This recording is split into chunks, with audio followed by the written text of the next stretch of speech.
Good evening everyone. আজকে ছিল হনুমান জয়ন্তী, তাই আজকে নিরামিষ রান্না করতে হবে। প্রথমে আমি ফোড়ন দিয়ে পালং শাক দিয়ে দিলাম। অনেকে ভাবতে পারো এই সময় পালং শাক কোথায় পাওয়া যায়। আমি আমার ঘরে করেছি, মানে শ্বশুর বাড়িতে। আমি বাপের বাড়ি থেকে বীজ নিয়ে এসেছিলাম।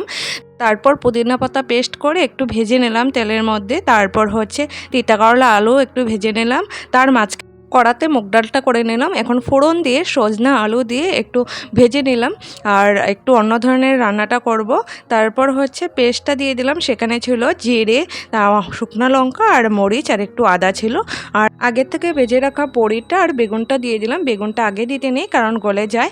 আর ও পাতলা করে বেগুন ফ্রাই খেতে দিয়েছিল, তাই ওর জন্য বেড়ে নিলাম। এই যে, তো এখন আমি খাবারটা খেয়ে নেব। ডেলি তো ওর খাবারটা দেখাই।